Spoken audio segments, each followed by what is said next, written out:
ദേ അനാവശ്യം പറയരുത് കേട്ടോ. എന്തനാവശ്യം? പ്രതിവാദത്തിന്റെ കാശ് വാങ്ങിട്ട് നിങ്ങൾ കേസ് അങ്ങ് ഉഴപ്പി. നിങ്ങളെപ്പോലുള്ള വക്കീലന്മാരാണ് ഈ നാടിന്റെ ശാപം. നിർത്തണോ?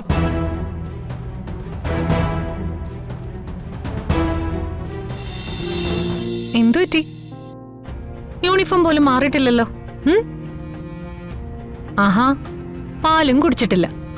എന്തു പറ്റി മോക്ക്? എന്തിനാ മോളെ വിഷമിക്കുന്നേ? ടീച്ചർമാരാരെങ്കിലും മോളെ വഴക്ക് പറഞ്ഞോ? എന്താ മോളെ? അമ്മു ഇന്നു ഈ സ്കൂളിൽ നിന്ന് പോവുക. അവരിന്ന് സർക്കാർ സ്കൂളിലാ പഠിക്കുന്നേ. ആ, എന്തിനാ അവര് സ്കൂളിൽ നിന്ന് മാറ്റുന്നേ? ഫീസ് അടയ്ക്കാൻ പൈസ ഇല്ലാത്തോണ്ടാ. അതിനിപ്പോ നമ്മൾ എന്ത് ചെയ്യും മോളെ? നമ്മൾ പറഞ്ഞാലൊന്നും അവര് കേൾക്കില്ലല്ലോ. എന്നാലും അവരെന്റെ ബെസ്റ്റ് ഫ്രണ്ട്സാ. അവരില്ലാതെ ആ സ്കൂളിൽ പോവാൻ എനിക്ക് ഇഷ്ടമല്ല. എന്തായാലും നന്നായി. ആ വൃത്തിയിട്ട പിള്ളേര് സ്കൂളിൽ നിന്ന് പോകുന്നതോടുകൂടി ആ സച്ചിയും അവിടേക്ക് വരാതാവും. അതോടെ സച്ചിയും ചിപ്പിമോളും തമ്മിലുള്ള എല്ലാ ബന്ധവും അവസാനിക്കും. ഇതൊരു നല്ല അവസരമാ. ചിപ്പിമോളുടെ മനസ്സ് എങ്ങനെയെങ്കിലും മാറ്റിയെടുക്കണം.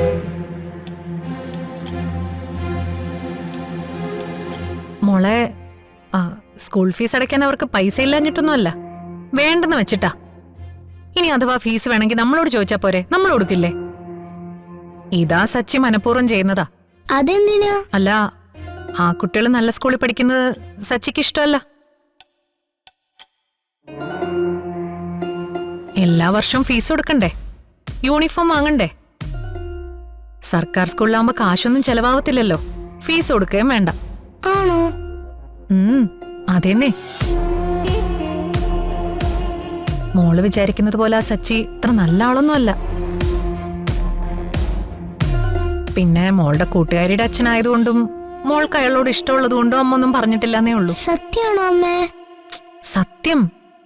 എന്റെ മോളോട് അമ്മ കള്ളം പറയോ? അമ്മയോടുള്ള ദേഷ്യം തീർക്കാൻ അമ്മയെ മോളിൽ നിന്ന് അകറ്റാനാ അയാൾ മോളോട് സ്നേഹം കാണിച്ചത്. അല്ലാതെ മോളോട് യഥാർത്ഥത്തിൽ അയാൾക്ക് ഒരു സ്നേഹവും ഇല്ല.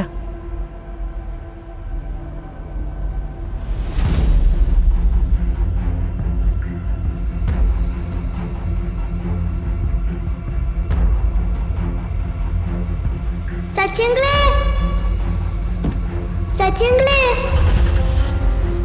സച്ചിങ്ങൾ.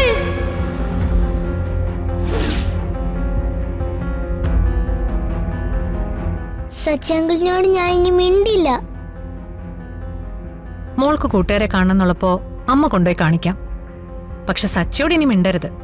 ഇല്ല, മിണ്ടില്ല. സത്യം.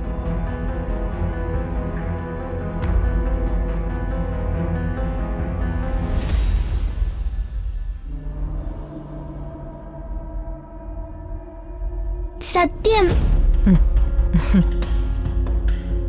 മോള് ചെന്ന് യൂണിഫോം ഒക്കെ ഒന്ന് മാറ്റ. ചെല്ല്. ഇനി ചിപ്പിമോൾ അവനെ വെറുത്തോളൂ. എന്റെ മോളെ വെച്ച് എന്നെ തോൽപ്പിക്കാനുള്ള അവന്റെ ഒരു പദ്ധതിയും ഇനി നടക്കാൻ പോകുന്നില്ല.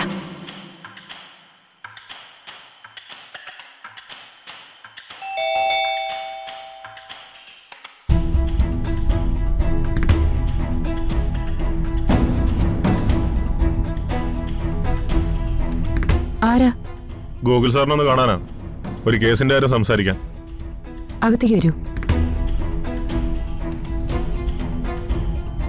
ഇരിക്കൂ.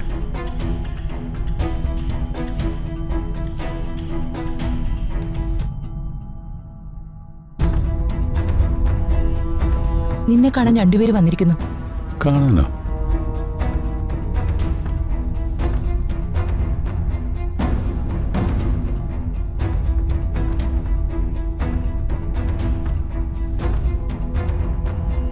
നിങ്ങളെന്താണ് ഇങ്ങോട്ട് വന്നത്? കാര്യങ്ങളൊക്കെ ഞാൻ ഓഫീസിച്ച് പറഞ്ഞിരുന്നതല്ലേ. എന്നാലും സാറ് ഞങ്ങളോട് ഈ ചതിയെന്ന് ഞങ്ങൾ സ്വപ്നത്തിൽ പോലും വിചാരിച്ചില്ല. ഞാൻ എന്ത് ചെയ്യുന്നതാണ് നിങ്ങൾ ഈ പറയുന്നത്? സാറൊന്ന് ആത്മാർത്ഥമായി വിചാരിച്ചിരുന്നെങ്കിൽ നമുക്ക് കേസ് ജയിക്കാമായിരുന്നു. കഴിഞ്ഞ കുറച്ച് നാളുകളായി നിങ്ങൾ ഞങ്ങളുടെ കേസ് തീരെ ശ്രദ്ധിച്ചില്ല. സാറിന്റെ അശ്രദ്ധ അനാസ്ഥയും കൊണ്ടാണ് നമ്മുടെ കേസ് തോറ്റത്. സാറ് മാത്രം അതിന് ഉത്തരവാദി. നിങ്ങൾ ചോദിച്ച പണം ഞങ്ങൾ തന്നതല്ലേ? എന്നിട്ടും പ്രതിഭാഗത്തിന്റെ കൂടെ ചേർന്ന് നിങ്ങൾ ഞങ്ങളെ ചതിക്കുമായിരുന്നു. ദേ അനാവശ്യം പറയരുത് കേട്ടോ. എന്തനാവശ്യം? പ്രതിഭാഗത്തിന്റെ കാശ് വാങ്ങിയിട്ട് നിങ്ങൾ കേസ് അങ്ങ് ഉഴപ്പി. നിങ്ങളെപ്പോലുള്ള വക്കീലന്മാരാണ് ഈ നാടിന്റെ ശാപം. നിർത്തണോ?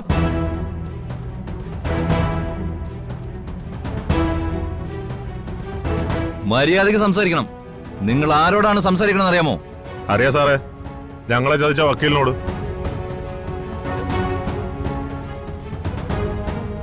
ഈ വക്കീല് കാരണം ഞങ്ങൾക്ക് എത്ര കോടി രൂപയുടെ നഷ്ടം ഉണ്ടായെന്നറിയോ? ഇതിനൊക്കെ ഇയാൾ സമാധാനം പറയോ? കോടതിയിൽ ഞാൻ എന്റെ ഭാഗം കൃത്യമായിട്ട് വാദിച്ചതാണ്. ജഡ്ജി അങ്ങനെ ഒരു വിധി എഴുതിയതിന് ഞാൻ എന്ത് ചെയ്യാൻ പറ്റും? നിങ്ങൾ കള്ളം പറയാണ്. ഞങ്ങളുടെ കയ്യിൽ നിന്ന് പണം വാങ്ങിയിട്ട് കേസ് തോപ്പിക്കാൻ നിങ്ങൾക്ക് നാണമില്ലേ? മതി, നിർത്ത്. ഒരക്ഷരം മിണ്ടരുത്. നിങ്ങൾ തന്ന പണം ഞാൻ ഇപ്പൊ തന്നെ തിരിച്ചു തരും. പോരെ?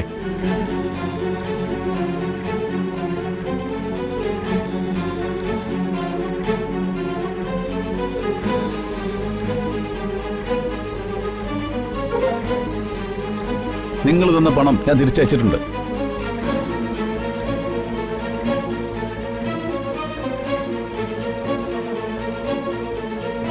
പിന്നെ ഒരു വക്കീലും തന്റെ കേസ് തോക്കാൻ വേണ്ടി കോടതിയിൽ വാദിക്കാറില്ല. ചില കേസുകൾ ജയിക്കും, ചിലത് തോക്കും. അത് കേസിൽ അലസത കാണിച്ചിട്ടൊന്നുമല്ല. തീർന്നല്ലോ. ഇനി ഇവിടെ കിടന്ന വർത്താനം പറഞ്ഞ രണ്ടിനെയും തൂക്കി ഞാൻ അകത്തിടും. പബ്ലിക് പ്രോസിക്യൂട്ടറിന്റെ വീട്ടിൽ കയറി വന്ന് ഭീഷണിപ്പെടുത്താനും ആക്രമിക്കാനും ശ്രമിച്ചതിന് 2 എണ്ണം അഴിയെണ്ണേണ്ടി വരും. പറഞ്ഞേക്കാം, മനസ്സിലാടാ. കേസാകുമ്പോ ചിലപ്പോ ജയിക്കും തോക്കും. തോറ്റാൽ അപ്പീൽ പോണം. ഇതിനു മുകളിലും കോടതി ഉണ്ടല്ലോ. സാറും കൂടി ഈ വക്കീലിന്റെ കൂടെ കൂടരുത്. ഇങ്ങനെ ചതിയനാണ്. നല്ല കഴിവുള്ള വേറെ ഏതെങ്കിലും വക്കീലിനെ സ്പെഷ്യൽ പ്രോസിക്യൂട്ടറായിട്ട് കൊണ്ടുവരാൻ ഞങ്ങൾക്കറിയാം. ഓ വാടാ.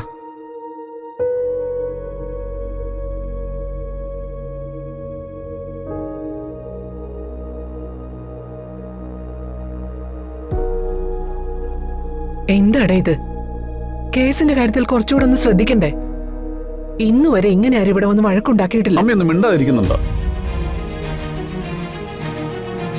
എന്റെ കേസിന്റെ കാര്യങ്ങൾ ഇടപെടരുതെന്ന് അമ്മയോട് പലപ്പോഴും ഞാൻ പറഞ്ഞിട്ടുള്ളതാ. ഏട്ടാ അത് കേറിപ്പൊടി. അവിടെ ഒരു ഉപദേശം. എന്റെ ഭഗവാനെ, ഇവനിത് എന്താ സംഭവിച്ചത്? കേറിപ്പോവാൻ.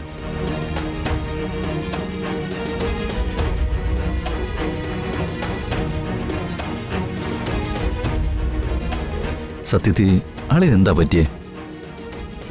മുമ്പൊരിക്കലും ഇങ്ങനെ ഉണ്ടായിട്ടില്ല. അളിയൻ പറഞ്ഞ പോലെ ചിലപ്പോ കേസ് ജയിക്കും, ചിലത് തോക്കും. അതിന്റെ വഴിക്ക് വിട്ടേക്കണം. ചില കാര്യങ്ങള് കൈ നിൽക്കുന്നില്ലല്ലേ?